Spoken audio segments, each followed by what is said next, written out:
wabarakatuh. Waalaikumsalam. Ya, mohon maaf dan mohon izin kepada Bapak Ibu yang berada di sini. Saya berdiri di sini bukan berarti menggurui panjenengan semua, nggih. Di sini tujuannya berbagi praktek baik, juga tujuannya belajar bagi diri saya sendiri untuk mengembangkan potensi diri saya. Tujuan seperti itu. Jadi mohon izin.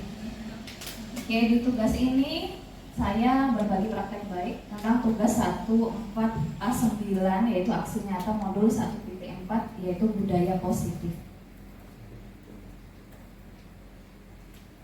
Dimana di sini saya akan menjelaskan tentang motivasi perilaku manusia.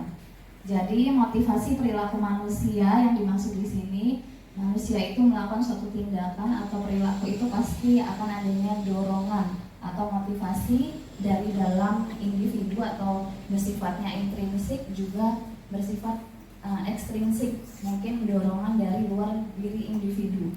Jadi seperti yang kita ketahui bersama, pengertian dari motivasi sendiri, motivasi itu adalah dorongan dari individu secara sadar atau tidak sadar untuk melakukan suatu tindakan yang bertujuan tertentu, yang memiliki tujuan tertentu. Kemudian menurut Diana Gosen adalah seorang ahli pendidikan dari Kanada. Dalam bukunya Restructuring School Discipline menyatakan ada 3 motivasi perilaku manusia. Di mana yang pertama di sini yaitu untuk menghindari ketidaknyamanan atau hukuman. Jadi seorang manusia melakukan suatu tindakan itu untuk menghindari ketidaknyamanan atau hukuman. Di mana kalau misalnya kita menempatkan suatu tingkatan yang nomor 1 ini berada di tingkatan yang paling bawah atau terendah. Dimana ketika misalnya manusia berada di poin 1 ini, mereka akan memiliki sebuah pertanyaan dalam benaknya. Apa yang akan terjadi ketika misalnya saya melakukan sebuah tindakan? Apa yang akan terjadi misalnya saya tidak melakukan suatu tindakan tertentu? Jadi di nomor 1 ini, ketika misalnya seorang melakukan suatu tindakan itu lebih kepada mereka mencegah atau mengurangi suatu masalah yang akan ditimbulkan dari apa yang mereka lakukan. Jadi untuk menghindari sebuah permasalahan yang timbul dari dalam diri mereka, sehingga mereka mencegah ketidaknyamanan atau hukuman yang akan mereka dapatkan. Ini bersifat eksternal, jadi motivasi yang timbul dari luar diri individu. Kemudian yang nomor 2 itu adalah motivasi perilaku manusia yang ia lakukan untuk mendapatkan imbalan atau penghargaan dari orang lain. Jadi di posisi yang nomor 2 ini tingkatannya lebih di atas nomor 1. Jadi mereka di sini, manusia di posisi yang nomor 2 ini memiliki pertanyaan dalam benak mereka, apa yang akan mereka dapatkan ketika misalnya mereka melakukan suatu hal. Jadi di sini mereka melakukan suatu tindakan untuk mendapatkan yang namanya imbalan berupa mungkin penghargaan, penilaian dari orang lain, hadiah dari orang lain. Jadi di sini sifatnya lebih ke eksternal. Jadi motivasi yang timbul dari luar diri individu. Kemudian yang terakhir yaitu motivasi perilaku manusia yang dilakukan untuk menjadi orang yang mereka inginkan dan menghargai diri sendiri dengan nilai-nilai yang mereka percaya. Di sini ketika misalnya ada orang yang memiliki motivasi di fase yang nomor 3 ini, berarti mereka memiliki motivasi yang tertinggi dari ketiga hal ini.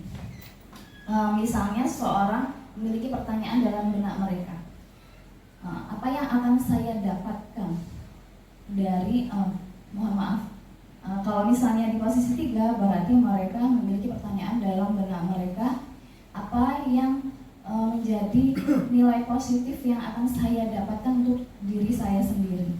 Jadi di sini di posisi motivasi yang nomor 3 ini, mereka memiliki keyakinan atau nilai-nilai yang mereka anggap itu mereka benar dan yakini, sehingga berdampak positif untuk diri mereka, juga berdampak positif pada diri orang lain.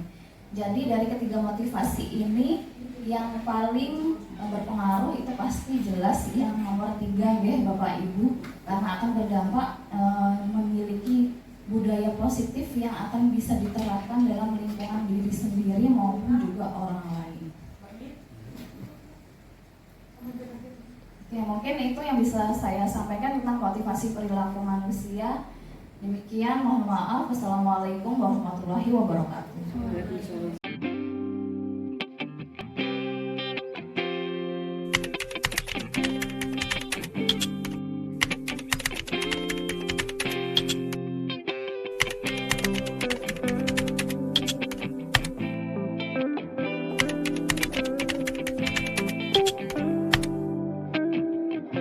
Keyakinan kelas itu adalah suatu metode yang bertujuan untuk menciptakan yang namanya budaya positif di kelas, di sekolah, di lingkungan sekolah, yang mana didasari oleh motivasi dari dalam diri kalian sendiri. Jadi ini nanti kita akan sama-sama buat, kalian yang akan membuat pendapat gagasan kalian terkait dengan keyakinan kelas yang akan kita sepakati dalam pembelajaran buat selama 1 semester ke depan.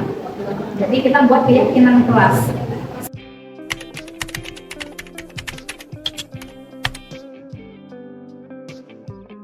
Misalnya nanti kalau misalnya nggak tepat waktu, misalnya jam hukuman atau gimana gitu ya.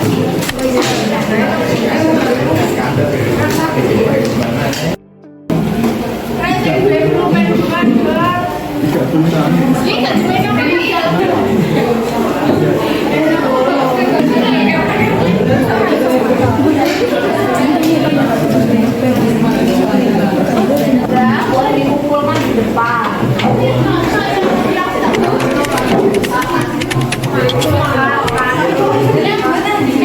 Allah Akbar.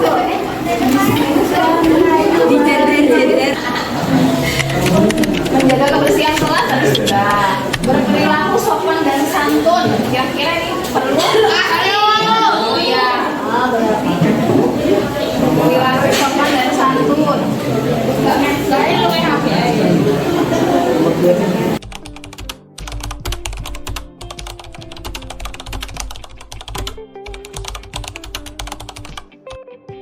Pas ujian contohnya. Enggak gitu juga ya. Ilmu padi abangku. Iya. Boleh keluar kelas. Ini berarti ini ya bahasanya. Boleh keluar kelas kecuali tidak ada kelas saat jam pelajaran, kecuali ada keperluan ya. Saat Boleh ada keluar kelas saat jam pelajaran, ketika ada keperluan ya. saat ada Saat keperluan. ada keperluan.